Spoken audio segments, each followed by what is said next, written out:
এমন একটা চেয়েছিলাম অধিকার, হয়ে গেলাম সরকার, এমন একটি উপদেষ্টা নেই যেটা কেলেঙ্কারি নেই। কারণ হাজার হাজার কোটি টাকা তারা দুর্নীতি করেছেন এবং এই রাষ্ট্রের মানে দায়িত্ব নিয়ে তারা যে অবস্থাটা সৃষ্টি করেছেন, পরবর্তী সময় কিন্তু আমরা বুঝতে পারছি যে এই রাষ্ট্রের কতটুকু ক্ষতি হয়েছে।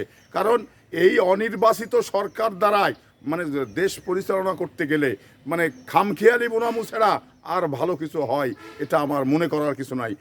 বাস্তব উদাহরণ, এই ডক্টর ইউনূসের সরকার যে ধরনের কেলেঙ্কারি করেছেন, যে ধরনের অন্যায় অবিচার করেছেন, এখন ঠিকই কিন্তু বইয়ের প্রকাশ ঘটছেন। এখন কিন্তু বাংলাদেশের মানুষ সবাই জানছেন।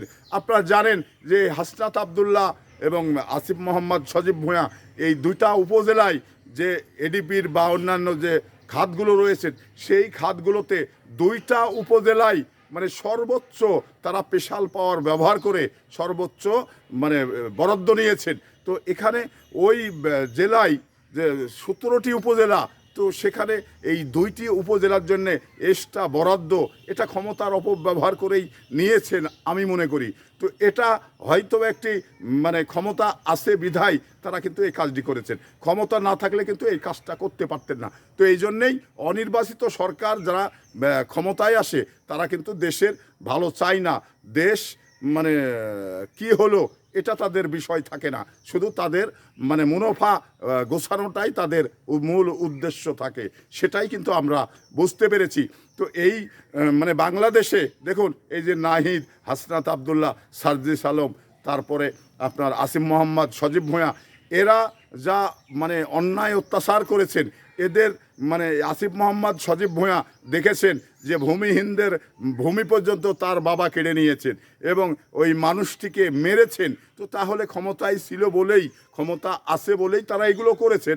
তো ক্ষমতা যদি না থাকতো তাহলে তো এগুলো করতে পারতেন না। তো এই সমস্ত হাজার হাজার কোটি টাকার যে দুর্নীতি, এই দুর্নীতিগুলো আমাদের খুঁজে বের করতে হবে। সে যেই হোক, এই বাংলাদেশের রাষ্ট্রপতি হোক, প্রধানমন্ত্রী হোক, বা উপদেষ্টা হোক, বা অন্যান্য যেই কেউ হোক না কেন, আসলে দুর্নীতি একটি রাষ্ট্রের জন্যে কলঙ্কময় অধ্যায়। তো এই দুর্নীতিকে খুঁজে বের করে সে যেই হোক আইনের আওতায় আনা আমি মনে করি জরুরি। কারণ এ দেশের যদি জবাবদিহিতার জায়গা না থাকে তাহলে কিন্তু দেশ এইভাবে চলবে না বা চলতে পারে না। তো সেটা আমাদের লক্ষ্য করতে হবে। আর এই বিষয়গুলো লক্ষ্য করেই আমরা কিন্তু দেশ পরিচালনা করতে চাই। কারণ এই দেশের ব্যাপক জনসংখ্যা এবং আয়তন হিসাবে এমনি কিন্তু এই বাংলাদেশ সামনের দিকে নিয়ে যাওয়া সরকারের বড় চ্যালেঞ্জ। তো তারপরেও বিগত সময় যে কাজগুলো করেছেন উপদেষ্টা এবং সরকারের নীতি নির্ধারক, তাদের আইনের আওতায় এনে এর একটি বিচার করা দরকার আমি মনে করি।